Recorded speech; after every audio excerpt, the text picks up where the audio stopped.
Quand il faut le point, il a fait. Na bengi une fois deux fois na jo tendeni. Na bité vena anda. Oh et puis yo ba gwana onde ko mo vide. Na bi ve. Poni abi na utanga bana liste to kende bana braza petit kana simawa. Balongo linga ikombo na tete ngabi. Ngabi ve mais yo mto tangi ba liste tiengata.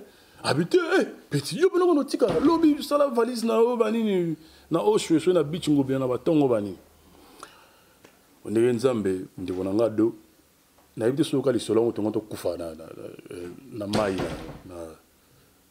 na mai wa flé ça ils ont manqué na no respect na bana basi ils ont manqué respect na ma maman ils ont manqué respect na ma maman ba danser zwana o bo ya bengi ba bibwele ya Rambo soki Rambo bimara na danseuse moko peut-être parce que danseuse wana azaki na no moi c'est toko. Jordan Kousa qui s'est dit par ton influence au sala de manière que Akende Afrique du Sud était. Non mais c'est faux. C'est faux. Influence c'est pas Rambo za mutu ba influence arae. Mais vieux monsieur a autant gasiko a aussi. Na kota quartier là. On est quand même honnête hein. Na kota quartier là danger te. Na kota teki na yebu mbala moko vieux temps na yembika bu vieux moninga non na kota ndenge ba tubayaka apprenti et ça qui biso tout passi. On jusqu'à kota bimiazo là après te voyez ba passeport page passeport on a eu c'était balongola qui visa. Concert Olympia, batchaka na mutu, biso mo tozori batira mbo au pays biso combien pour to beti Olympia to beti Zénith to zo combien. Ba mas bat musu batchaka ba calcul na mo na mutu ke to zo balara mo boyi ya ba minene. Oh ba mo misela no concert to beti na Olympia concert promotionnel. Concert à promotion. To sololi, to tamboli, ay o tourner na bivé, siko nenga pena na e ba vina sala ko ni po tika na kini. Ni na wole ka bo imba mo tikinga na kino o ngana o kemikilite ay singa ki vena mo mutu alobana tikao asinga ngapena ba pardon na tikao vianga za vena ngana na linga mingi yepa azaki po considérer considérer ngape mingi vena yo wana yo linga mingi wana mutu abaki na tikao. Voilà, viens à l'idée, à ça peine pas on tout soit en abisso. Rambo ce m'a dit c'est bon, on a payé ba petit. Voilà, ndege salarat. O ça nini? Ah n'a payé petit. Oh, yo perabano, o futarabano. Ah ben oui, oh bon yo peraba missionoté. Ah ben non ben ça là boy, moi au pays ba on était tout à la suite bon long lobby. Bah projet Koufa ado bah projet Koufa bah qui c'est les kaka voix Joana donc Rambo to kokata kota na biro bima liste ça la liste bah ma voix donc suka na ngoye moi obenga bisabi voix janile bah qui c'est les kito na zo bati donc na bato na parler kuna bakanga na kisi ba momi na ngaba kanga na kisi bino su ba gisu ko kanga na ba kisi donc qui c'est les cas to vrata voix Joana do sponsor officiel BM Hotel à Kinshasa ouvert 24 heures sur 24. BM Hotel vous offre un séjour de qualité, de chambres à tarifs abordables, une salle de fête, un espace de tente, un personnel à l'écoute de vos besoins. BM Hotel se situe sur l'avenue de la République numéro 3, référence Meizaf Bandal Sinkin, commune de Bandalongwa, Kinshasa, RDC. BM Hotel pour de nuits de qualité. Contactez BM Hotel au 0033 6 20 63 15 11 et au 00243 85 70 44 440. BM Hotel, Bernadette Massé.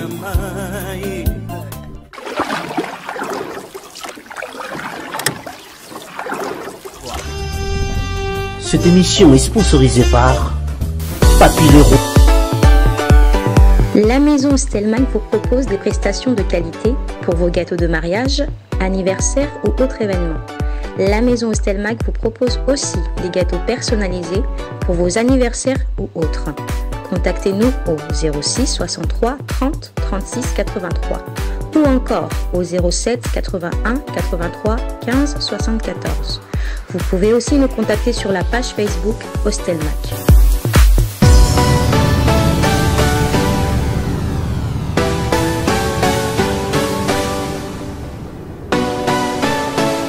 Ravi de savoir que vous avez choisi la vraie source.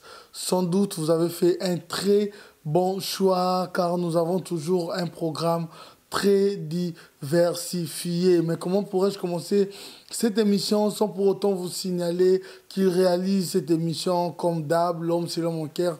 On l'appelle Simpson et Célé. Je l'aurai plaisir de recevoir l'artiste Obomona Azoya déjà. En commençant déjà, je dirais un grand merci à Sonia SNG qui m'habille toujours comme d'habitude, styliste Nangaï. Voilà, ça se passe comme ça chez nous. Tel est notre slogan pour comprendre que Bakuturu Kamakuru Kumbabasuki. Il arrive déjà de Bomoni dans ma vidéo, Anna. C'est pour Nanga Gabio Chudi. Tuizana, Toyokana, ma fleur d'été, oh, Noëlla. Vinia, c'est la Mandela, 27 ans de prison. Serge Kadilou, Mina Kalouji, Pepe Matuba, Ville Pambaniye. Et moi, maman Bominga. Et moi, maman Lokingaï. Kindo Kezate Moto Yali Akabato. Koboma moto ezate mbelito masasi ndengo salinga peye bo bominga ndengo bominga peye bo tiwenga Il est là avec nous ce soir. Mama le Tupac. Ba réclamer yo. Yo aime ça que Mama le ce qui va nous monioter parce que nous va réclamer yo ero batu sous ba oganga la personne va beauté la personne va beauté c'est trop gentil ça fait combien d'années na diaspora où tu t'es jamais livré à la presse? Ça fait longtemps, c'est vrai, ça fait longtemps, ça fait au moins, je sais pas, na rosa pena na idée il y a temps fixé mais plus de 5 ans? Peut-être oui. Peut-être. Oui. Et puis c'est. Voilà, c'est par rapport à Ngamoko. Nami pesa moi, discipline Mogo. Nandenge Yamabete, Nandenge. J'aime bien que les cas devant la presse, ceux qui n'ont pas actualité au PSA, ou bien ceux qui n'ont pas message Mogo vraiment au PSA. Mais bon, là, comme j'avais. Et là, au Moroté à Oloba devant presse, il y a un rare moqué, mais bon. Ok, ça prouve qu'il y a l'équipe où il est là, Makambo Ezali. Mais, Mamalé, c'est vrai que nous allons partager ton histoire du vécu dans les coulisses, tout comme dans le quotidien, avec cette grande école, hein, quartier latin, et en particulier avec l'artiste Koffi Olomide. Oui. Mais dans nos us et coutumes, on demande, ce n'est pas une obligation, mais on demande juste parce que tu t'adresses à des gens qui t'ont connu, à des gens qui ne savent pas l'histoire, parce que l'histoire c'est important.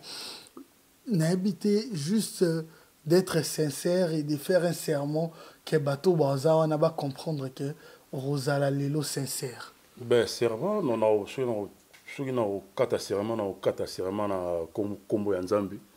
Nzambo bisono soto yebi surtout nga nzambo na yebi nzambo kaka na yeba banana botama na oza sincère na répondre na ba question autour nanga na yebi na ba vérité voilà. Konza ba chéri. Wa serva lela. Voilà, pour ça nous allons juste se demander tes cafés. Café. Mama le Tupac. Ouais. Voilà. Merci. Merci. Voilà, café. Merci. Voilà. Maman le Tupac. On a évité, mais on a créé un mot. On a battu tout ça. pour monter inventer un peu de babette à boire un champagne pe monte à ebisakae. Merci. Ok. Maman Tupac. Raconte-nous un peu, parle-nous de ton faible commencement, je peux dire ces termes, dans le quartier latin. Ben, on a côté quartier latin en 96, je crois. Oui. 96, on a écouté album il y a V12, on a marché, je crois. On a écouté préparé Wake Up, Vienna Navi beaucoup, on a préparé Wake Up à l'époque. Et puis voilà, on a eu une mission de Stoyaka, on a eu un biso moko mettre 150 n'importe sur le billet paix à son âme et na bon ndeka izalaka na expliquer qui veut kinga vraiment faux ndeka izalaka et puis non na omema yokuna et pas na palin et pas rambo nandaku et puis voilà oza petit moko oyembara bien oza bien kolo pena to limito changer moi système moi structure moi il y a mouvement et au ça la bien sur et au ça la bien sur qui au yopé au meki quoi ndé to kena pas vu dans ma campagne à présenter un vie et puis voilà na sala test na liboso nae na palais nae après bisinga bon y a na oshwe na ba airboy tant repezalaka et puis voilà na oshwe pe na soir nango nakotaki jour na yaka na ekuta mboshi pe ausala test mboshi ausala test donc le même jour na yaka na ekuta mboshi ausala test et puis bonga comme déjà na sac déjà na essayé yé mutatinda ngana ya na ndaku donc na oshwe donc ils ont na besoin soutenir ya ça test devant bato parce que yé mutinda nga déjà na ya ozele wana donc tant voyez à présenter et puis voilà donc quand on a appelé na quartier la tango okuta banani na kota ki na champ na kota Willy na kota Sam na kota Modogo Suzuki Babia Eric et puis c'est tout hein, je crois hein. Ouais na chanteur moi zaroye mbana mais bato bayeba ki pena mingi mingité comment il s'appelle encore comment il s'appelle encore Aïe mon abandal peboé tous ces cossés même quand je crois que pété au EBA tous ces cossés bon abima penate mais il est pas à l'acquis et puis voilà tout ça ka batouana et puis mais étonnant au Ebitibiso Koti V12 et Salemi yo Koti mais tomonio na ultimatomte tomonio na loate non mais non dans la vidéo oui je dis oyemba na ultimatum to yembi na loi te non mais ultimatum est cassé ngato na koti na kuta V12 déjà et betaka voilà donc album il y a Rambozaki V12 bon préparer ultimatum na non ultimatum kutu non kutu ba masula ultimatum te donc album ozaki na oyaki na préparatif ozaki na nous wake up donc nga na koti ndé projet ya makambo il y a album, il y a Ultimatum et Bandi. Voilà, c'est ça ma question. Voilà, album, voilà. C'est-à-dire, après V12, et Zalaka, bon, Wake Up, on ne parle pas parce que c'était un projet à featuring en commun avec Papa Wemba. Oui. Nous parlons de structure à quartier latin. Après V12, c'était Ultimatum. Après Ultimatum, Bobeta Loi. Alors, toi, tu étais déjà là, mais ni au Yembate, ni na Ultimatum, ni na Loi. Bon, écoute, quartier latin, il y a orchestre moro ya munene ngata on a continué qui déjà mutasika na misu ya orchestre manaki mutasika il faut ndeke ça la corroder après voilà parce que et puis à l'époque pour s'imposer dans quartier latin c'était pas ndengwana kaka à l'époque c'était vraiment faut qu'on travaille sur aujourd'hui et là on a un groupe après yango moko et kendaka yango moko mais ba voyage kendango moko ko bandoye mana ba répétition na bandule kendango moko et senga mo temps c'était juste moi temps mais banzumbu ya Ultimatum n'a participé n'a retravaillé mais il y a loi ba kenda au salango tout ça qui on peut ka ndeka tout travailler en même temps mais basalaki yango en même na studio basalaki yango en même temps tant bake poto pour osala ultimatum basalaki mpe kaka bachant ya loi mpe kaka na est-ce que tu as retrouvé tes vocaux to vocal non ça y vocal te baninga ba interpréter non ça y vocal te nde na otolobaki na ki motasika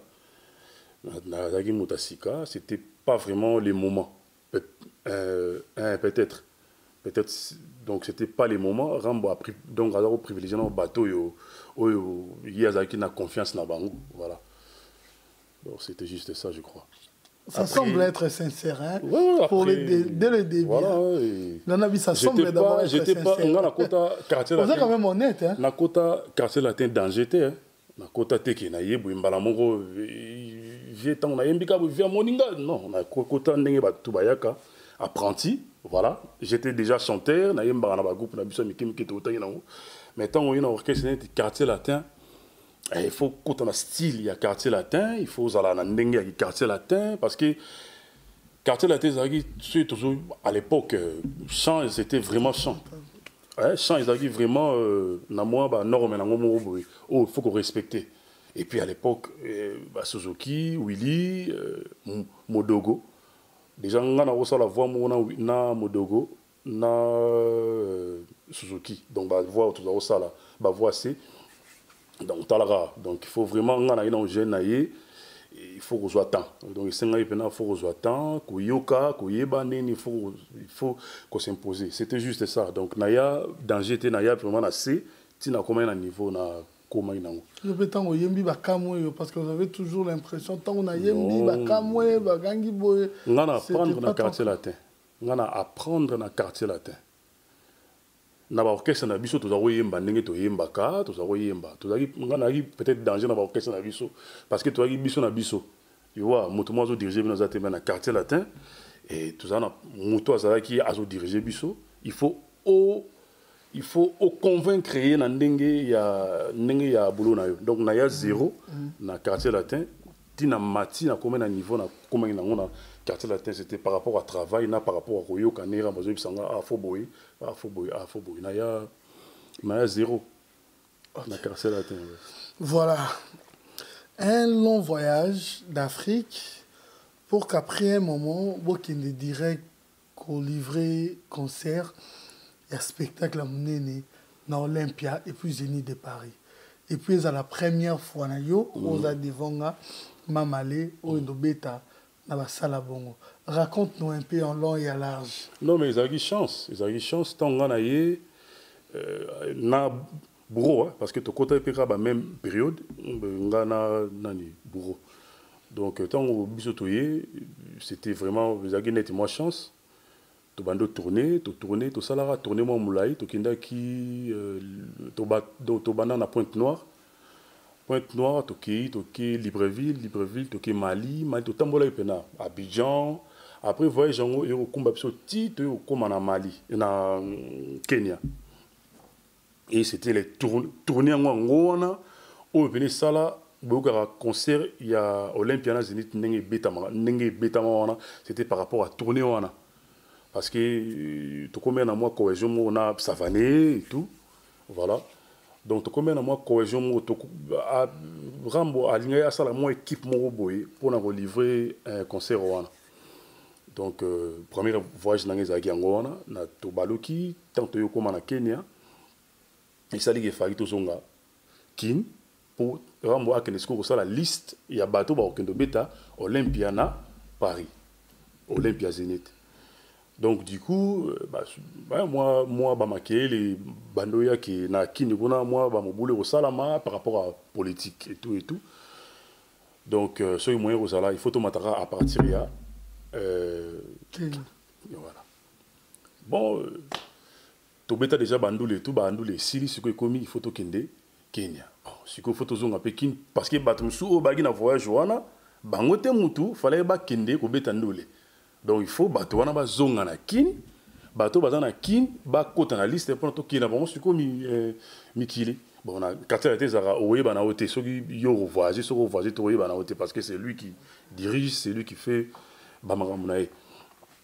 Donc du coup et comme il y a un couloir ndenge ezalaka mutu ba otika la mutu ba okende ya mutu ba otika. Or tout ça qui peut déjà na ba visa na kata passeport na biso tout ça qui na ba visa même tout ça qui faki peut beta concert moko na Londres na Brixton Academy salle mo mnini zaka na ba niveau ba Olympia wana toujours la visa na ngopeka na Kenya wana pekaka.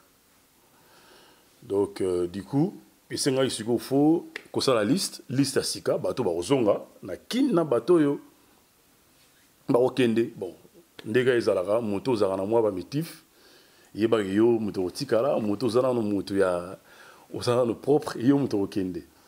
Bon nga personnellement na nga tranquille parce que na nga pena na motu na nga na tchaki pena te ki poto na côté de l'orchestre poto na tchaki ngo pena te.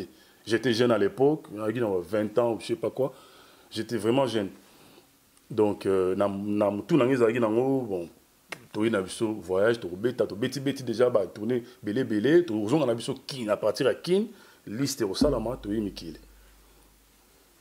Pas bon ramba bengi biso na hôtel na to ke na hôtel na pour to sara hôtel moté ya za na place na biso plutôt na place na biso. Toyi bon ndenge za na liste ba to ba okende bango yo bon a bengi na no bato ba kendete bakoti abenga Suzuki abengi na Blanchard je crois ouais Blanchard voilà bengi bango bon des ans tout le monde biso to vaki na so na chambre ka mais to va net na moi salon abengi bango to monde bango abimi bazo net moi kolela moi net moi kolela penate mais net moi ils sont décis voilà tout le monde bango abimi bango akei sans peine de razaki pena katikuna ça me suis abimi non des ans bango ba otikala bango ba osonga kin bazosonga kin bon biso des ans on ve à lobby to bongama ndeke za kabusa ba bagage na mi to le kambala mo mikili donc c'était ça et puis et là que chokanga makasi susu ya 16 Suzuki parce que to comment déjà moi net moi groupe moko groupe penat donc on était un peu soudés qui franchement quartier latin à Siriwana quartier latin ou bisoto beti ou vraiment et c'était pas ezaki pena na ba jalousie tout ça qui pena na ba monter à ma bête voilà et ça qui bisoto passi on se jusqu'à côté abimia zolela après tu voyez ba passeport page passeport on a eu c'était balongola qui visa que après et là, on était un peu choqués, surtout moi j'étais choqué, parce qu'il y a eu voyage à Liboso, tourner en Mnene et tout ça là, pour Nangaï, et Suzuki Abimi, Loba, donc il n'était pas bien. Genre qu'il y a Zongakin, or à l'époque, les arros à la Bango, Suzuki Barossa déjà, Bazaro, il y a déjà un Mikili, au Tiki Moacha, au Tiki Moana. Il était content, il y a Roya Mikila, il y a mon anaï. Et du coup, et puis voilà, j'ai un concert, il y a Olympia. Tu vois. Vous avez visité? Si tout le monde avait le visa, tout le visa, sauf que, par rapport à Nengiram Bossali, calcul naé, et puis, na visa naé, na passeport naé, pas jeu à visa, c'était levé, donc déchiré quoi. Du coup, pour même que à qui n'a pas immigration, qu'on a passeport ou visa, page à viser, c'était un peu chaud pour nous. Donc voilà. Donc après, on a bisoté au Bongama, bateau fallait pas zonga kin, bazongi kin, bateau fallait pas outa kin, ba yana mikilipe, ba makamona bonde, bateau le na kin, bon, tout ça Hollanda, nga na landa pena sous-souté. Et ça les getoyo oya mikili. Tokiti na Bruxelles tobeti concert Morokuna na Madeleine à l'époque Madeleine tobeti concert Morokuna après l'objet on a tongo tozongi Paris to Vanda to banisco ba répétition pour na Olympia donc c'était ça. Et qu'est-ce qui voyage à Poto il y a Liboso donc ndé na auto biso ki na kota ki quartier latin na ki eloté na ki rien donc voilà quartier latin et na ngai première fois na Paris et puis voilà. Pourquoi te présenter comme un homme à femme? Bon, Je sais pas. Voilà, bon, voilà, moi je sais pas comment dire. Ambiance, c'était par rapport à ça aussi. Voilà. Ok. Et tourner wana boye kukabwana donc entre ma collègue et au bout académie. Qu'est-ce qui s'était réellement passé? Mais moi, bah, mécontente à Mickey, moi, bah, mécontente, oui, concert Olympia, bah, tu vas checker na mutu, biso mo, tu vas battre au pays, biso combien, pour tu bêtes Olympia, tu bêtes Zénith, tu vas combien. Bah, mas, bah, tu vas checker, bah, calcul, na, on a mutu, qui tu vas là, mon boy, il y a un miné. Oh, bah, moi, c'est le concert, tu vas bêtes na Olympia, concert promotionnel, concert à promotion. Promotion orchestre quoi quartier latin to beti na Olympia pour la promotion donc j'aime son bon mais au bilo beaucoup cancer là on après bon voilà bah tout ça qui nango contenté bonjour le va combien si c'est pas oui bah société je veux pas savoir les autres au beta 2 ans 20 ans 21 ans 22 ans passé 98 ça fait longtemps donc tout ça bah bon mon boyo ils nango bien mais par rapport au moninga nagi voyage de bosso bateau ba yaka déjà soit beti ba calcul tiki ba na ba kin tiki mwasi na kin to beto Olympia mbongo vraiment yango te mais ngai na ngo voyage de bosso bon nagi pe moi na moke na ko mona nyonso bien voilà ozaki na groupe wana te ya bandeko ba revendica ki o ba se décider ba kende nagi na groupe wana te mais bon mais balobi na très bien nyonso bochara maboko c'est un botar Allemagne non concert wana ya Allemagne c'est vrai que batunyo surtout vraiment bala ki tozala bien te prévenir que tozonga biso moko na bandenge na biso concert ebetama mabe tension ezara mabe tension pene ezara mabe orchestre pena ko kufa na banda pena wana batu ba décidera ba tikala na ndule wana bon nayebi ke ngai viedo champion ba vie ondo ba vie poli tozaki na boule ke bon tozonga na biso kin toki na depena tikala atende na otiko expliquer surtout nga yaki poto liboso nazaki pena na chochota otikala et puis par rapport à confiance pe il y a quartier latin nazako voilà je voyais pas il y a kolongwa tondengo wana donc voilà. Comment s'est passé vos répétitions? Na kin to na Paris. Oui, na kin. Bon, na ba répétition na kin ezako lika na Oshwe, ndenge mutu nyonso ayebi na lupango na Oshwe et tozako banda ba ça dépend, il y a ba événement so net to na ba concert à monene moto beta net na kin net na ba intero wana to bana ba tongo bo banda même sous 9h ti ba minuit 9h 10h ti na ba minuit bon à l'époque biso na ba danser sur travailler ensemble donc tous avons travaillé biso nyonso surtout vi ailleurs aya peut-être soir aya talika ndene le kaki et puis voilà c'était tous avons travaillé vraiment dire voilà.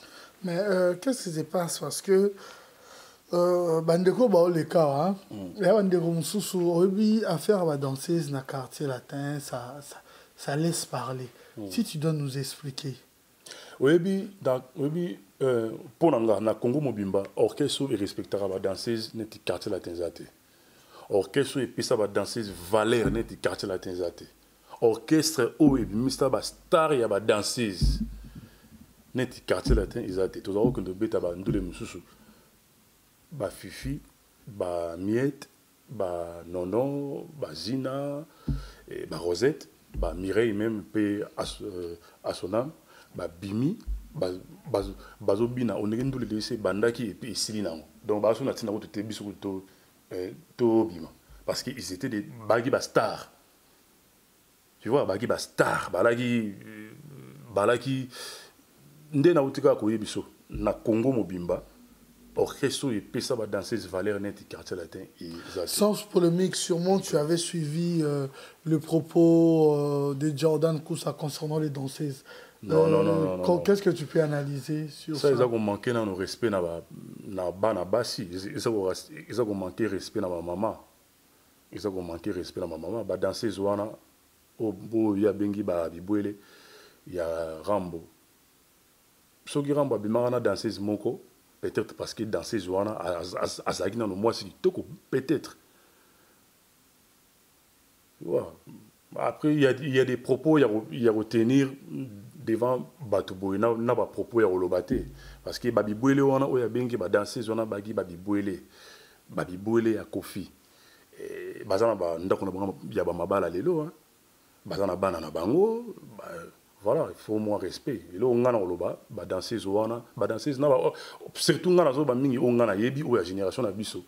Fifi, Miette, Kamono, Mireille et tout. C'était des Bazabasimo, il y a respecté, prévenir les lots, Bazanabanda, Mabana, Nabango. Donc voilà, après, voilà. Mamalé. Ah ben oui, il faut. Mamalé. Il faut respect quand même, Bazaba mère. Voilà. Voilà. Maintenant, Bolomwe Poto. Bozongi. Nama, ouais. Parce que. Poto à Olympia. Groupe Penze, sali moi bien té. Badina Baki, ok. Groupe, on s'est dit salima. Est-ce que vous étiez au courant? Non, on n'était pas au courant. Déjà, bah voyez, ça sauté pour et au Kim ça saubatu. Et au Kim ça va tout te que pour na bangi ba mission au bana kin mais au Kim ça par rapport il y a stabilité. Nous avons la stabilité à groupe. Stabilité à groupe parce que déjà mon tourné si ndeka salaka tout le banet mboshi. Il est temps à aucun de qui na ibi na mutuna yeki yim tazana na direction ya animation. Mais ceux amis qui ont déjà à partir à poto que CNN n'est pas en kin bazo animateur mo bo ba bo en kin mo ki a aucun d'été par rapport à Ebelivier n'engé à fonctionner.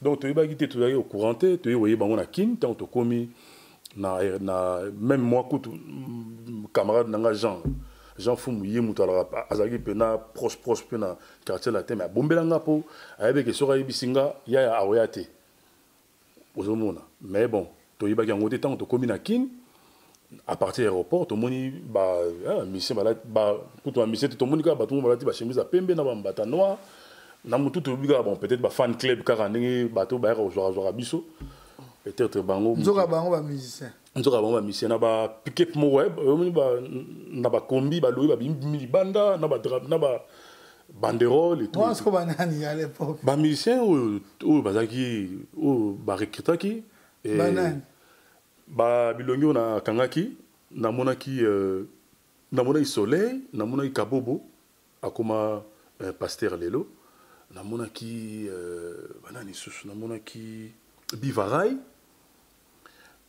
et puis voilà lati na ba misem susu ba kombo na mopin na ba rasuté donc ba lati pantalon noir chemise à pembe tout biso bango tout ouais qui dit ba to bi pe ko tout que ba musicien Rambo a recruté bango na même yemo pe ko ta a mona ni ko na bango te première fois pe a mona bango na kin nde to yeko koma na biso to Kenter bango ba biso pe na Inter ba zongi na bango ndeka ezalaka donc après lobby na ngonde répétition ezalaki na oshwe pona ko tala bon biso to kendate biso to tukaki na Inter après deuxième jour nde sécurité au salaire mo général plus mingi bato na bautaki mikili parce que fallait to beta concert ya stade je crois fallait to beta concert en martyr donc toi na timing était biso non toi na privilégié tout ça dans ba répétition après à triagi des 3 personnes où il y a ces plans bango ba côté na biso pona au sala spectacle il y a stade des martyrs. Donc voilà. Mais comment tu avais trouvé leur talent? Quand vous travaillez na débit sur le bina débit tango yaki, tu as appris et bango paye tant beaucoup taille bango. Franchement, c'était en désordre. C'était vraiment en désordre. Donc les aki yemo aso mekara yo yemba vuka la musicien yemba vuka la musicien. Bango mo bagi na ba timbre na bango mo na penate. Les aki chanter mususu ayi azo mbaneti babia. Parce qu'il faut une banette babia, chanter une chose à une banette Eric, chanter une chose de Moutuboye, donc c'était un peu après parce que na groupe wana et Lola azagité mais aïko ya après. Donc Lola c'était des talents déjà voilà, Lola a joué après Et puis, fallait arroyer après. Et puis voilà. Hein. Donc, dès ce côté au salaire, il y a tri, Rambo aille au salaire tri, il y a des musiciens qui travaillent dans quoi. Et puis bon, la question autour Batuni au talent et bêta qui c'était CNN. C'était CNN. CNN, il faisait l'animation. Bisomo Tozagi vraiment content il y a Rosana et prêt vaner to voyage nae voyage mo to kendagi Cameroun to kendara nae quoi. Donc voilà. Voilà, puis après vous s'organisez pour bon ça l'attentat en Afrique du Sud. Il y a juste trop comprendre hein, c'est les passés de comprendre histoire les autres parce que les gars qui avant yo. Jordan Kousa qui s'est dit par ton influence, au salaire de manière que à Kende, Afrique du Sud, Non, mais c'est faux. C'est faux. Influence. Influence, c'est pas Rambo. Rambo, ça va influence. Même vieux monsieur, autant que à Oseka. Rambo, ça va influence. Nous sommes ça dans le quartier latin, c'est Kofi. Nyoso même na ba clip ndenge to telemaka na kolata ndenge bolata na makambu tout yemo moto a diriger les orchestre na ye c'est qu'on a liste ya voyage nga siko na litone c'est vieux tozaki il faut bongisa tozaki ba influent ndenge lobi depuis tu ba mamale c'est wana ba ki ba bazaki ba influent tozaki ba influent et tozaki ba star à l'époque tant bango ba ye biso déjà to beta déjà to beta déjà na kini bato bayebaki déjà biso toi qui ba influencer mais toi qui ba star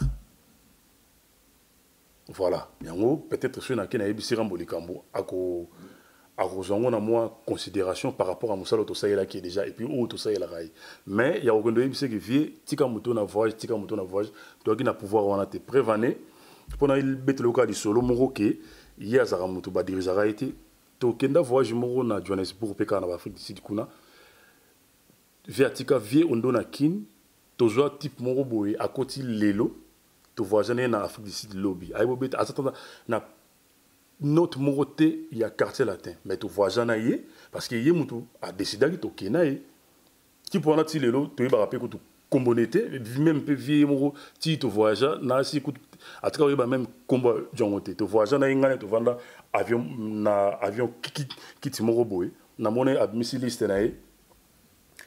ne ya ba course ne au na Afrique du Sud au son ba teinture au son ba pommade au son ba to voyage na commerçant là c'est juste pour te dire que Kofi oya ko influencer te que vie longola moto na liste cha moto ndenge masananga à lobby c'est faux peut-être vieux ayebisa yango ndenge wana parce que Kofi Olomide lui-même l'a dit que peut-être parce que biso to vaina vie to yebi vie na vaina na moi tant on a vanda na yebi déjà que vie azali ko fonctionner boye nga to vanda biso tout ne to zaki on a bateau to betaka Olympia bateau à moi kala wana to yebendeni ya ko vana vie to va qui n'est pas vu pambate to qui na parler na yesu abengi wa fiston foli kana ndako parce que il y a ça na kei ngana tango to uti Bercy na vanda na ma campagne et pas na ngana et pas vie ezaki ba 5 minutes même pas mais na kenda pas viété na kenda pas viété ba musicien o tout wana o tout o ba yaki wana ba za pas vie tous les jours ba biso ba binda ba nani ba Feli, tu es bien dans la tu vois qu'il n'est pas vêté, sauf sur la bengi biso. Tu es à Maramou, peut-être à bengi Maramoria au soir, bien les Kamou, boué, répété, dans les coulisses, tu n'es pas vu. Mais comment, lui il a dit qu'après, il y a un monde à lobby, peut-être, voilà. Pourquoi habiter la glisse? Est-ce que tu as habité la glisse? Habiter les yango, peut-être un an à Zarasouté. Tu es habité les Ozaï, tu as un yembi à tout niemba, moi, maman, yonde no lo baïbo. Non. Je n'ai même pas de souvenir à Bamandengona. Donc, tout ce yemba, à Benginga, à Bikini, un studio bien. Après, Kofi a Gangimba, mais Kofi a Sependa Mbi, après, Bichon, mais maman, Non, mais bon, ils ont polémique aux gens en routine. Non, c'est. Voilà pourquoi tu as juste. Je pose une question par rapport à l'histoire Moutou. Abeta et Gotts Kanamito, et le coup, on a eu ça batouké. On a pouvoir moroté. On a pouvoir moroté. Nazaki peut pouvoir moroté. J'étais peut-être considéré. Voilà. J'étais considéré. C'est Rambo. Par rapport à Moussala, par rapport à la personnalité Nangaï, par rapport à la confiance Nangaï, mais j'étais pas comme un niveau que n'a pas venu et surtout Koussa Zamo Bandal, c'est mon frère. C'est mon frère na bangi la Koussa na bangamuni qui n'a que nous savez que non vie combat était na mi na voyage intérêt ni ngana rondo zo. Que na bisi vie tika Koussa combat était na voyage intérêt ngani. Bon, voilà, on comprend tout à fait ta réponse. Exemple, est-ce que tu crois que Kofi peut tenir de tels propos? Si oui, ça peut être dû à quoi? Ben, par rapport à diviser pour mieux régner. C'est tout simple. C'est tout simple. Bisous, tu vas voir un vandi pour une répétition. Oh, mais yo, le bail qui est à Ipsagi qui est à Sagi Boit. Et ça l'a trop. Salamatunga aibisanga na mikilike wana ngana tikali deja to kutana awa wana atikinga na kin na yena ndinga na ngamu to kutana ye to sololi a vika ndinga zalaka to kutana to sololi to kitamboli na yo tune ngabi ve siko nenga pena na yeba vina sala ko nini po tikanga na kin ni na ngole ka bo imba mo tikinga na kin o ngana o kemikilite aisinga ki vena mo mutu alobana tikao asinga nga pena ba pardon na tikao vianga za vena nga na linga mingi yepa azaki pe considérer nga pe mingi vena yo wana oyo linga mingi wana mutu abaki na tikao voilà vianga za leader aza pena mutu munene aza leader munene pena mboka na ba orchestre. Il m'a singa na tikayo pour na sala plaisir. On a dit oh vie bon ce so y leader wana. À la personne de qui c'est une histoire bon, c'est déjà passé. Non ça va c'est okay. Pas topé ça montoté. Donc on a tenu vie bon ce ko y leader en wana. T'as promis d'être sincère. Bon. Ado, il y a des sincérités. Il y a des sincérités. Je trouve pas en fait moi je trouve pas qu'est-ce qu'il y a des polémiques. Non, et ça histoire m'ont passé et n'a commis place wana pourquoi? Voilà. N'a commis place wana pour na ningi olobi ki soki ezaki ya solo vraiment ki Rambo ayebisa kusa ki ngam na yebisa ki atikala. Ya wana yebisa pe ki vie pe ayebisa ngai parce que ngana tuna yi po nini o tikala nga. Ayebisa ngai pe ki mutu mo muta singa ki ngai yo otika la pour na sala plaisir. Idole non andou les anani. Ah, c'est chaud, nga franchement idole c'est vraiment chaud mais tu aimes très bien. Na linga Redine. OK. Bah na contre avec na biso Bandal, j'aime bien Werason, j'aime bien Jibin Piana. Voilà, tu dis que c'était pas toi et arrivé na équipe wana boyo kende Bercy. Ouais. Voilà, ben, ndeka izalaka. Après, tu es au Oumela, à Sali Trinaye, ba Fali Baye, ba Lola Baye. Et ça dit vraiment que tu as ce groupe comme je peux soudé, tu trier, bateau, tu as mis Kili, nga de Pichou. Na ba chanteur, tu as nga de Pichou, Eric, nga de Pichou Babia. Na JF, voilà.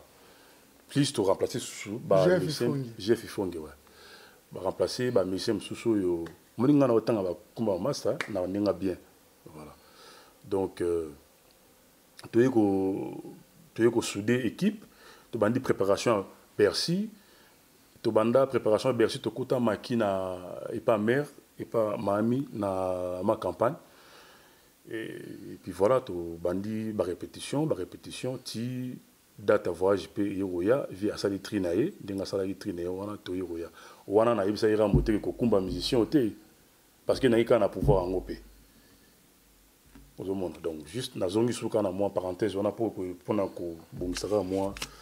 moi, incompréhension, donc, tu es Bercy, Bercy, et puis les cas très bien, et puis voilà.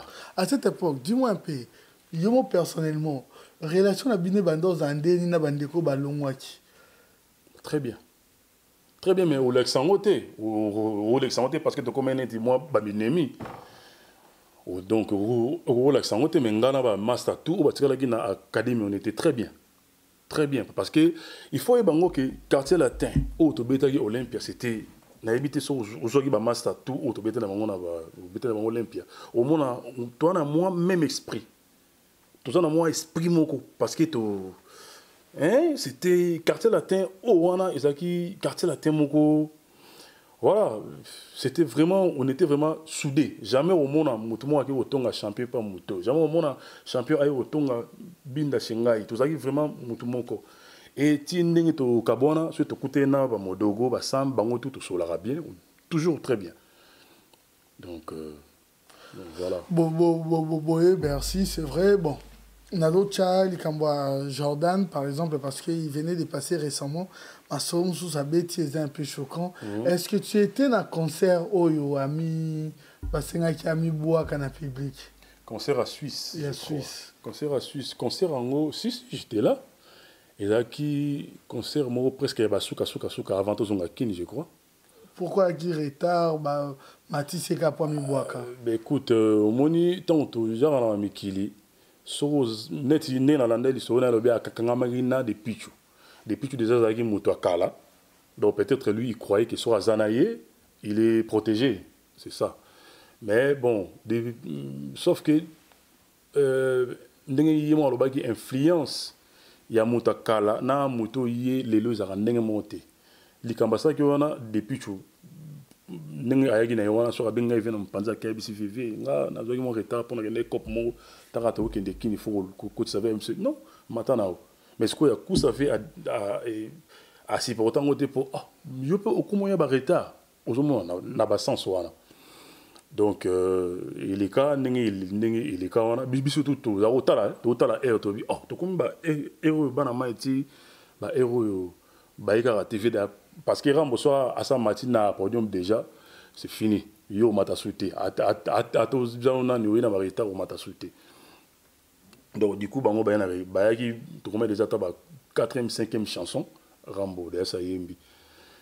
Donc du coup voilà, donc l'équipe a expliqué à Mati, na podium, Ramba bénéficié, déjà dans nos couteaux, avant nous Amata, et les cas parce qu'il faut qu'on explique, Ndeni Boyeta pourquoi, depuis que tu as quoi na boudé na royate, il y a quota, il y a quoi il vient dans ma colo, n'était moi bagolela a expliqué que non, et puis Ramba première fois, si n'était des arados quand il m'a dit, j'ai expliqué que non, tu as retard pour na boyer. Et puis après, j'ai émotion on dirait que moi première fois. Voilà. Et puis, je suis na scène, et puis voilà. Et ça, ben, tout ça, na loge, surtout. Oui, en venant, désolé. C'était émotion. Jordan. C'était émotion. Ben, oui, c'était émotion. Parce que, il retard, déjà, il retard. Et puis, il y a des gens qui fonctionnent dans le quartier latin. Il retard, est égal au matate, na podium, et puis, aux gens qui tif na vie. Donc, ou au Tigalulu na Bamekili, ou aux Zongi na Biso na Kin, prévenez que des pichou, concert na épée à l'ongole la ngwana. Aux Omona, concert à l'Iboso, où il y a des pichou ngwana. Donc, voilà.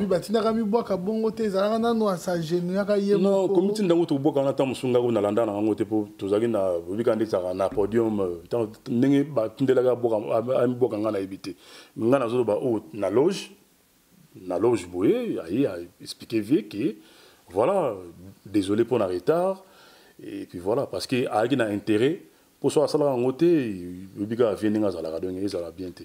Donc voilà. Ok.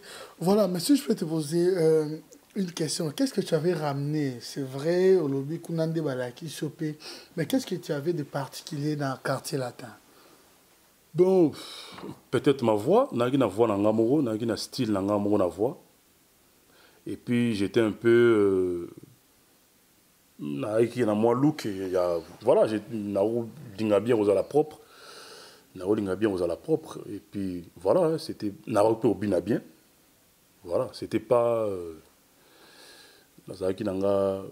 normal comme tout le monde quoi, mais j'étais nabi bien que peut-être et loko voilà ça question mon côté ngana ko répondre ngo besoin na bateau bazaro yo kangana quartier latin na bateau bazaro ya ba répétition na ba concert ndé ba répondre. L'influence des femmes jouait aussi. Ben bon écoute quartier latin qui orchestre bassi hein. Quartier latin qui orchestre bassi donc Robert na bandu les misusu au monde bassi ba équipe na ba mbali na mingi. Bon après Ramboso, moi, bassi 5, 6, 7, 8, fan na yo baye pour na yo. Ils ont un plus dans mouvement. Donc voilà. Vous avez qui rémunéré? Nani? Salaire. C'est bah non payer sur moi. Bon oui, hein. Wanzo ando futabino oui. Si si. Ouais. Si ngana salaire na ngali bosso na vie quartier latin. Salaire na ngana vie ali bosso quartier latin. Je savais pas tant na kota ki. Comme na mutu nanga c'était na kotikaka to wana beta na biso ba ndule to na tambo na biso ba voyage et puis voilà mais tant on a umeli parce que ils arabando payo quand les jours de bosso boyete il faut pena ba sentir pena que a commis important voilà tant on toke moi deux voyages to zongi na mona pena na fin du mois mo bo benga nani bureau na kena bureau. Bon, moi, quand il y a un mot, na moi papier mo abomba komba bato. Abombi atire la place à Kombonanga na montant signé après singalar la salaire na eux et à moi. Merci. Voilà. Mais il a évité dans ma mouvement tout ça. À l'époque, tu prenais combien? $100. $100. Et puis, na balibanda, puis au Betty, ils ont $100. Après, ça dépend. Na net, na poto, na ba franc, na ebisouté. Tout ce combien, mais na Afrique, nous sommes au Beta, au Tamboli, au Beta, na Bidjan, au Beta Rapi, $100. Après, pour un jeune, il y a 21 ans, 20 ans, c'était bien. Voilà. Donc, voilà. Et puis, les arros à la bongo, mais je me suis fait arros à paix. Voilà, on est dans l'habit, les Solomon, aux Zara, tout est Afrique du Sud, boy. Tout est Afrique du Sud, tout ça, attentat. Tout cani venant, bon, fait absolument bon à Kini, vous avez là, Kini, vous avez là, Kini. Ah, ok. Tout comme à Kini, boy. Pas ça qui va projet. Afrique du Sud, album, banini. Ah, là, on a fait au pays, ça m'a demandé, on a Kini, boy, n'a pas là. Vidéo ça projet donné tous on a qui pendant là on a fait na je on parler na sala to comme qui ni boy bon non na pas vu na écoute depuis tu na porte na écoute après vidéo bon continue on to continue do vidéo voilà ah bon to côté boy mon kete to vandiga boy tant so bo vanda to vandiga boy vie ma déloyé ah bon tout aimé moi tout tika vie basola na vie biso to na coin to kana so na coin to comme so sola ndege ça randa ka to pango to so na biso rambo so ma délu ba ndeni ka c'est bon ngana ngina pe ba petit wana ndege ça la rate o sa nini ah na pe petit oh yo perabano o futarabano ah ben oui oh bon yo perabano missionoté ah ben non ben ça là boy moi au pays on était tout à la suite bon long lobby ba projet Koufa do ba projet Koufa au pays rabano yo pena nous on fout rabano ah ben oui bon père mission non ko fout ba on était sur long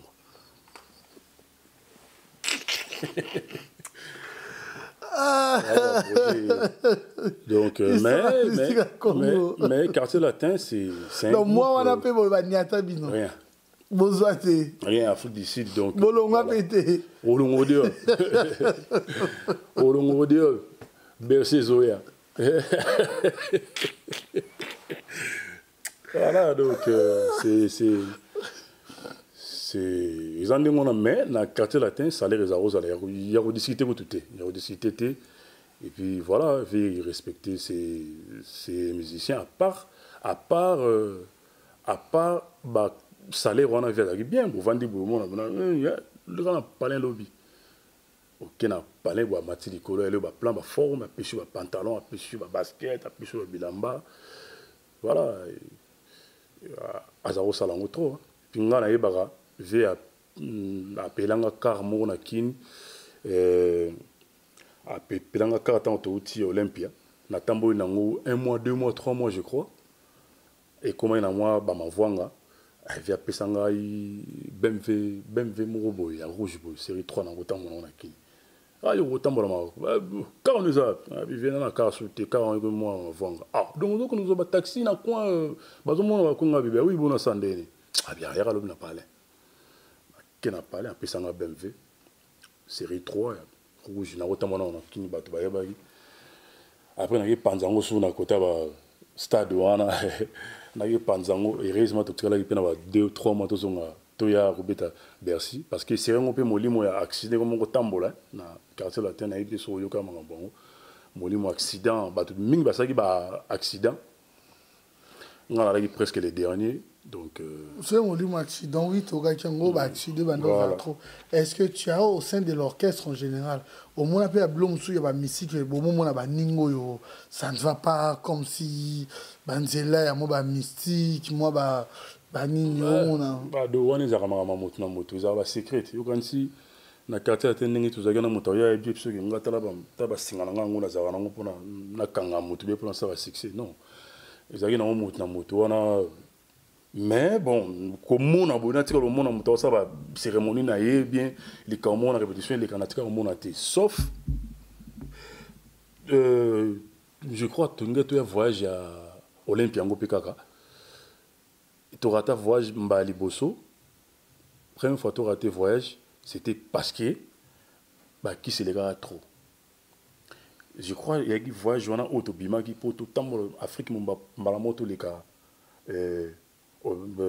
Paris bah qui c'est les gars voyage wana donc rambo to kokata kota na bureau bima liste ça la liste ba mavwanga donc suka na ngoye moyo benga bisabi voyage annulé ba qui c'est les kito na zo bati donc na bato na parler kuna bakanga na kisi ba momi na bakanga na kisi bino su ba kisi su ko kanga na ba kisi donc qui c'est les cas to vrata voyage wana do to rata voyage wana ba rocha voyage lobby parce que c'était quoi to komaki ebele ba danseuse to komaki ba komaki ebele ba chanteur ba komaki ebele du coup liste et je banati or ba valeur sur bazalaki siko ba valeur sur misusu bazape na ba guate net ba biso boto na biso na era na kaka na ye na kaka du coup mona mutu moko boye azawana azolinga siko aboma valeur sur wana pona ba kenaye donc qui c'est ça la bon nako confirmer ngo te que ça qui c'est parce que tout le monde ngo boité mais yemo mokolo ke ça loba to voyager te parce que voilà et simbate mais ça mission soutango ya bota ka mo logio amale otonde zasko 500 do ya mo nzambe ke yemo to hôtel mais amuto azabo to ba face ba goyemo na kata ba face ba goyemo na mo na muto ala la chete a otina bumbo la pa muto mo boy ba bisi ko chocolaté il faut la ta noir ba face ba goiza na ngo mona ke moto ndenga ye parce que yemo so mona ki so ka bomaka voyage ngo parce que mona vraiment que c'était trop no face ba ils indiquent bana te bazaki na bango ba face ba goiza ki na ngo mais bon voilà tu rata voyage après tu retiens voyage lobi nango qui s'est diminué mouké après tu voyager quoi. Voilà. Mais pour terminer, au BT Bitsuma Solo, on a compris qu'il y avait des moments de chagrin. qu'il y avait également des moments de joie également. Dans tout ça, tu as surmonté et tu étais là présent. Dans le quartier latin, auprès de Koscielomidi. Maintenant, et là, on a ça là qui est notre, que tu te décides que plus jamais quartier latin, jusqu'à nos jours. On comprend l'été. On n'a plus jamais quartier latin, c'est-à-dire. Vous avez un quartier latin? Ben oui. Parce que on a un groupe qui a embêté sous sa wati. Balongo la kio, tout le monde longo qui. Non. Balongo la kio? Non, non, non. En fait, c'était quoi? C'était... Yomo longo qui? Non, non, non, longo te. Kolongo, quartier latin, natika osa discours pété na yebo na lobi na longwe. Non. Yépe atika oloba teke a longo linga. C'était au Kabwana Ikaka, au Kabwani, par rapport na lobi teke c'était pour un voyage. Mais c'était ndenge ezalaka to voyager, toujours préparer ba voyage ba kendenga na tikalaki. En fait, c'était quoi? Et comment que ça la moi trop moni rambo so asuki dans un problème na yo a ole kiswango. Rambo sait pas faire semblant. A ole kiswango ki bon on a un problème na muto. Ils ont battu mususu ba kokara na bango. Ah vraiment vite comment est-il na suka. Il y en a battu mususu. Voilà. Et puis na moi poids on nga na on a kin et nous on a nga na beto li solo mo pendant l'examen au niveau de to komanaye niveau to komaki to kende voyage mo na Brazzaville. Voilà ngane to za rasu bienté. To za rasu bienté to kende voyage mo na Brazzaville. A autant la liste parce que voyage non surtout ils liste voyage tout ils ont la liste nango a autant liste voyage na atangi na suka nango mama lazate ba musicien mutu ba bise vieux obosani mama ale na autant ba koma ba mission ngote ba tombola pena beaucoup ba bise vieux obosani fiston ah bien bon oh a juste sur liste ba ni so tangi na zate wana ba okende Brazza. Là où c'est un peu bien parce que déjà tension ça trop. Tension dit à quoi? Je sais pas. Ndé na migo otunaye, ndé na biso tout à l'heure na migo otunaye. Ah on a poto vu c'était quoi singa ten leader mo mota yebisa ki okena tika ona ki pour na salle plaisir. Voilà. Je na ngawa. Donc du coup atangi liste na bon na lobit na bichingobila nga kutu j'étais soulagé na bina déjà Brazango peut se pe na kenda ki za kapeka ba makambusu mutu pasi kaka na vana nga kutu très bien na bana mai Jean Fumu c'est les bolo badin adida ichari batu nga na bato bimi to koti naka to kena mso palin to vandi na za ko vana ndako mona Tyson na bosana yebisa wana Tyson tu vas en enda comme avant dans Shanghai.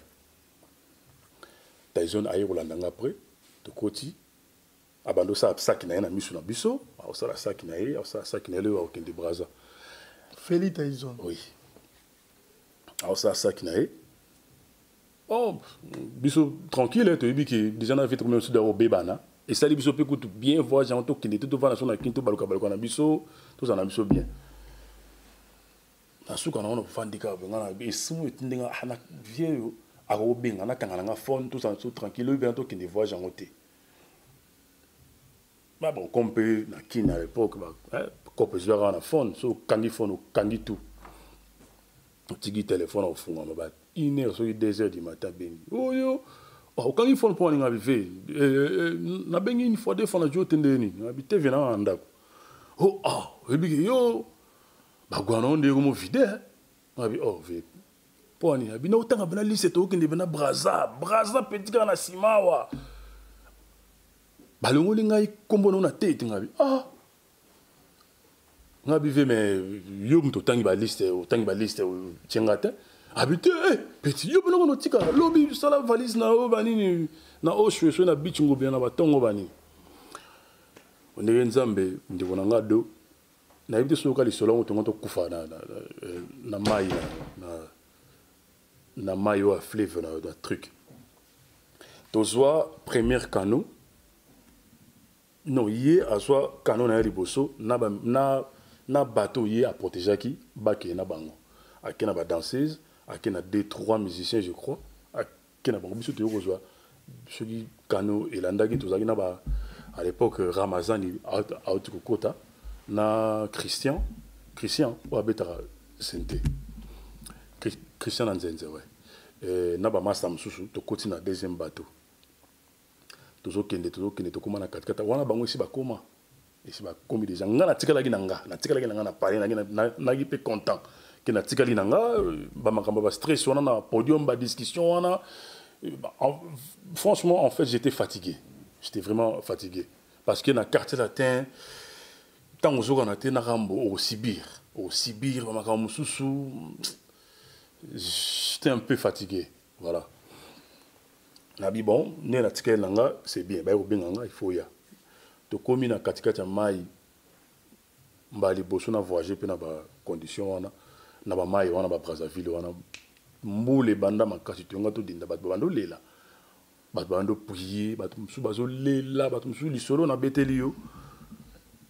Bato to saka na ba wana bato wana na nini wana na biso te. Je crois il y avait des Montana, il y avait des bamas bato bazalaki. Donc lisolo na zo betela yo. Bato bazala bayebi ngala binzambe na tikalaki na ngai nini na tikalaki na ngai na baneda kolala nage mobulu ba plan wana ba tsaka wana et au moins bato mo juango pena kangi donc du coup tout ça n'était tout dinda bato moko ba uti na ngambu ba yé ba sali système ba saka na ba komo benda biso pour na to mana bango zomona. Donc là, ça c'est pour vous dire que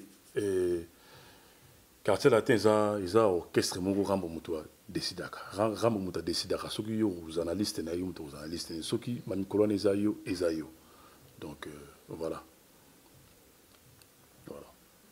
Kolongwana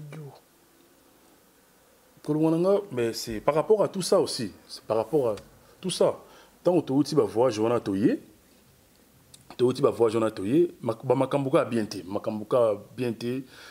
yo mozo mona venaki ba kanai après deuxième likamupeka liste ya voyage ko ya poto biso zogen suda au courant to beki na okelanga te na yebaki an voilà j'étais pas choqué parce que déjà azola nga visa te mais ba master tout bazana ba visa donc atangi liste na ngana zate deuxième et salika ningi salika pona Brazzaville na mai ba télémission beaucoup bivi mais les mamas zate a répondu te Zagout ngai mo raté champion pas a raté na liste tango CNN n'est pas agité na liste tango Eric tout ça pété na liste tango voilà bo kendete bon nga comme na yebaki nanga na bimi na ngai na ke na moni vie modogo landinga na moni vie Joniko ba tunaye quoi petit yo OK apinga vie nga na zongi ndako te voyage na zate ba kende lobby siko na yebite ni bango batika ko yebise siko na sima wanga la bimi na nga na ke kuta na kara na zonga na ndako na moni ba sheke balandinga vie bazo bengo na kata bio na kiti na zongi abisinga petit ba yebi ki ba liste ngo yebi ki visa to ko tsaki ba visa mso ba mso et mina retard donc les ona na yebite so tikala c'est vrai que ça faux na yebite so na sande nini na osa le système mo lobi okende Brazza ouais c'est vena okende Brazza pa nani o to ke pa mutu na mo boé après nga mo ndé na osa na bi TV boké na bino bon voyage nga c'est bon osa sir nga bi si ve boké ken na bino to kabona bien donc yé ningi ayebisa ngai déjà que vena mutu na nga wana mutu singa kena kendete et puis deuxièmement na bureau ayebisa nga que visa edimaka te non bana mai mususu bagi na ba chance parce que bagi na même liste na nga que to kende ke ba okende te mais comme bagi na visa nga pe suko pression au arozwa pour na ngai il était déjà ayaki ko réfléchir après que oh bon point ni ngana tika fiston mais dommage parce que visa ils a été aujourd'hui visa ils a été donc to kabona ndingona to kabona teke to swana to wele loko qui sont malés. Mbote Bini, on comprend, il n'a pas tellement l'habitude. Là, j'en profite, nous sommes arrivés à la fin. J'en profite pour dire un grand merci à Jean Pamouaka, un grand merci également à BM. Elle est belle. Elle a l'argent. BM Bernadette Massengo, Chico Sombele. Souka Bissanga, Mokonza Bilamba. Un grand merci à toi, Babimbi Boss, Lumière de Birmingham. Un grand merci à toi, Patou Kapanga, la l'horloge de cœur de Véro Kiri, suite et fin. Kapanga, un grand merci à toi. Un grand merci également à Maître Tyson Moukeba. Mes respects à sa grandeur spirituelle, le prophète Condé Polo Dominique. Et j'embrasse très fort mon fils, le prince Abinoam. Yui. Mais pour parler de toi également, au Tchanzembo, dans le quartier latin, oui, na force titre nango compresseur. Compresseur. Ouais, ça qui na droit de veto. Tu vois comme tu es? Pinzoli ekotanga na lela nanga kala sepo ya kobanza feli mobando nanga ya motema feli de tous les temps mama ponelanga na ntango ya pasi mboni boko luka mbopekisa ya ngai na ye matiti eningana soki mopepe mozali e akrame mamale motope alelaka soki ya ye motema mozoki mao. Voilà. Voilà. Na parcours Mobimba, autant d'années au Sali, une seule chanson. Ah oui. Voilà. Une seule chanson parce qu'on a fait une Sali combien des albums na quartier latin, on a des albums car il y a quartier latin, droit de veto et puis na force de frappe. Ok. Voilà. C'était pour le plaisir de Pati Bengani, Bob Kianza, Nasdaq. Un grand merci à toi. Dodo Langa depuis Belgique. Papi Chama Blenseka ainsi que Lodivic Kamsen. Un grand merci également à vous. Nous sommes arrivés à la fin. On a un petit kilo awa. Un petit kayo. Quelques remerciements. Soki po oyemba otiki musique? Non, toujours mais n'est ça que quand je n'attends dans l'actualité je passe pas dans la presse et tout moi oui j'ai des projets vous allez au courant bientôt j'ai des projets parce que bah tout n'a trop même dans les réseaux sociaux au moins on a tout fait na Bruxelles toi na vendre à Paris na Paris na vendre en France ouais na vendre en France ado ouais na ebi aussi que moi ouais tu es tellement rare même dans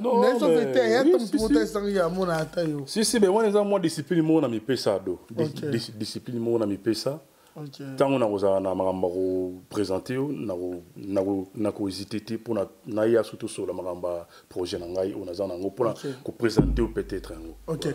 Je dis un grand merci à l'Éternel indéchiffrable Papi le roi carte illimitée les seul et l'unique Jean Foumou. Un grand merci également à toi droite nanga Nekaba Fossette gauche nanga Rihanna Domingo Saint Picardie. Un grand merci à toi et également à l'homme selon mon cœur Simpson et Célé. Voilà, c'était Adoyo à la présentation. Quant à moi, à la prochaine, Toku Tanaraka, restez branchés. Tel est notre slogan pour comprendre que Bakutulu Kamakuru Kumbabasuki, ça va le côté, Manayo, ça dépend de toi. Voilà, aux à l'aise, machin, ça là, ça sert bien. En tout cas, vraiment, merci beaucoup. Merci beaucoup, Ado.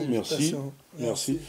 Ben écoute, on peut savoir mbota belé na remercier nous nenge o yambinga to sali émission kitoko.